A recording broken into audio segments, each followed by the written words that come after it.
Hi. It's been a while. My microphone wasn't working, but I fixed it now. So, because of that, I'm just slightly nervous. Okay, so first, I haven't finished playing the first one yet, and I haven't played Spider-Man Miles Morales yet. But I will after I finish the first one, of course. But I still wanted to talk about the second one. I'm excited. It looks cool. Venom looks cool. Craven and Lizard as villains is cool.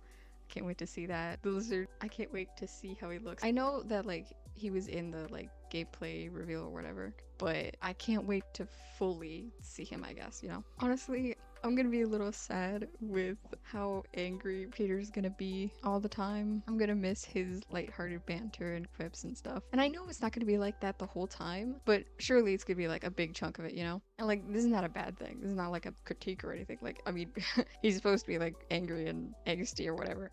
But, you know, it's just a little like. But I do love angst. One thing though, this isn't about this specific game. This is about sequels to games in general. Why did they completely change the overlay? They do that so often and it's so annoying. Like I'm so used to the old ones and usually they're better anyway than the new ones that they make. I understand that not everything can stay the same and as technology advances, things are gonna look a little different, you know. But like it doesn't have to completely be different, does it? But specifically, like the spider sense looks different.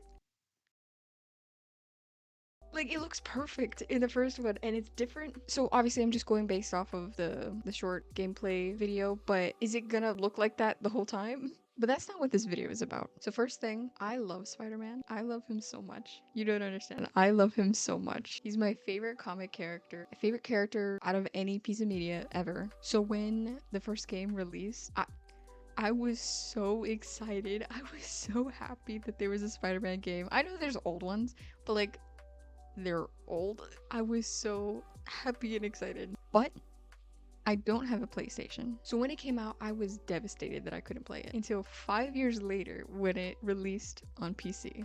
You have no idea how happy I was. I was so. I think I cried. I think, yeah, I definitely cried when I found out. But I don't have a PC. I have a laptop. And I don't know if you know, but it's a big game and you need a powerful computer or a console for it to run properly. But all I had was a laptop.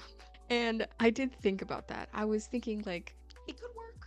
I have other games on my laptop that work. I don't have too many.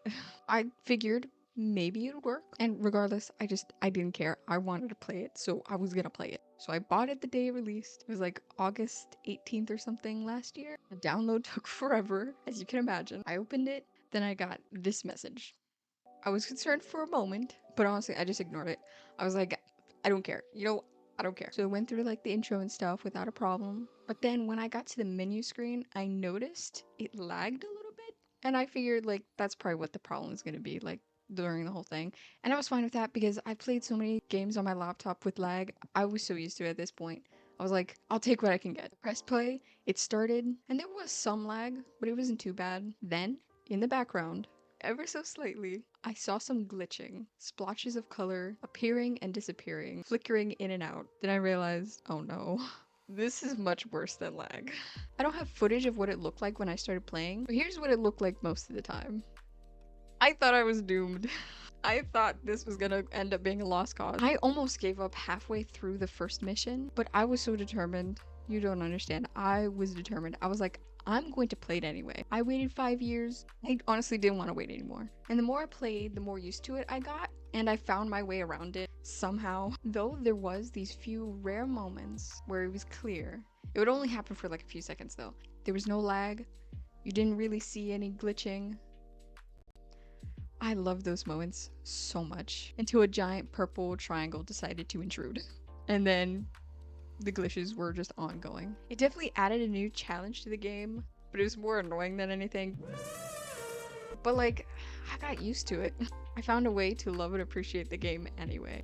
So I guess I should talk about the actual game a little bit.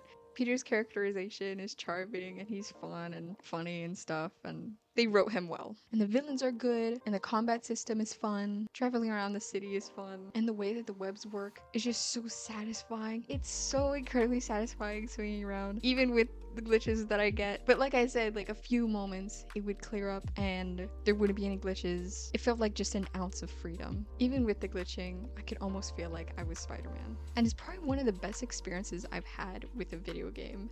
Except Portal 2. That one's my favorite video game, so like, I love that game. I'm gonna make a video about that game at some point. Every time Lee was on screen as Mr. Negative, the glitching was so bad. He's such a good villain, but the glitching, I could barely see. Literally, there was points where it was literally a black screen, but things were still happening around me. And especially the final battle with him. It was really cool though. I really liked it. Well, it wasn't too bad, surprisingly, but like worse than a lot of the other moments throughout the game. At some point, I almost got stuck at this part. I don't have footage of what it looked like, but here's an edited picture to get the idea of what it looked like. And somehow I did manage to get through it, even though it was nearly pitch black the whole time. So what I did was I looked up a playthrough and I did exactly what they did in the video. Every step they took, I took. Every turn they took, I took. And I wish I had footage of that because I'm sure it was ridiculous. Because I definitely moved very robotically. Because I was trying to be very careful on what I was doing. I almost got stuck several times and I almost gave up. But I'm glad that I got through it somehow. But I got really stuck at this part. Again, I don't have footage. This one really got me. Even with a playthrough, I couldn't get through it. Literally nothing worked. I don't understand what happened. So I gave up. I was done for months. When I first started playing it, I played 21 hours of it in 3 days. And when I got to that part, I stopped for like half a year. During that time, I was really sad that I couldn't play it anymore. Like I would think about it every once in a while, and I wish so bad that I could have played it. And I even considered starting over or going to a previous save, but I decided not to. But eventually, I thought, let me try again. And literally, it barely took any time for me to figure it out. I fixed it. Like it was still difficult at first because like I couldn't move properly and it was still really dark. And then I figured it out though. Like, I don't know. I felt a little silly that I couldn't get it before, but like it wasn't my fault because of all the glitches and stuff. But like still, like, anyway, so I kept playing, and I'm still playing. I haven't finished it yet. I think I'm 78% through or 79. I haven't gotten stuck again, but I am scared that I'm gonna get stuck again. I think I could figure it out though. Oh, also the fight with Shocker and Vulture, there were so many glitches. It was so difficult to see anything because of all the lightning, and also most of it was like in the air, I guess. So like that was very difficult. Also, since it's on my laptop, I didn't want to use like laptop controls like a keyboard and mouse and stuff. I wanted to use a controller because I figured that would be more fun for me. So, you know, I used that.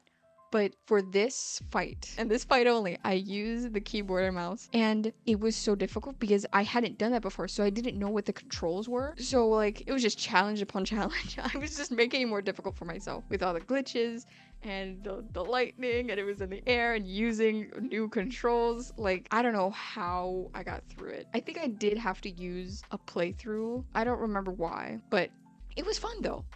Regardless, somehow it was really fun. I know the quality of the game isn't actually affected by these glitches. Like the game by itself and my experience with it is different. If it bothered anyone else, they probably would have given up. But even with the glitches, it's an amazing game.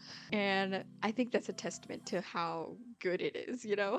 But also, like, I'm stubborn because I just love Spider-Man so much. I did not want to give up on this game. So I think that's all I have to say. Just wanted to document my experience with this game. It's very unique and strange. This has never happened to me to any game ever. I've had experiences where it would lag and stuff, you know, but these weird, horrible glitches.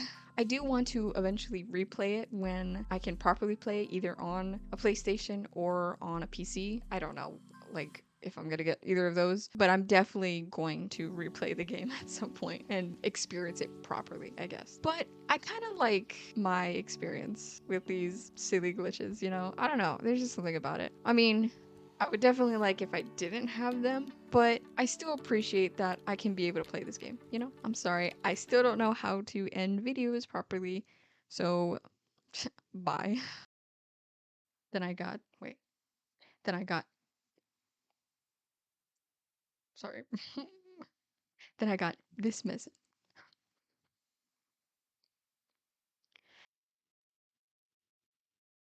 Oh my gosh, what was I gonna say? I have no more.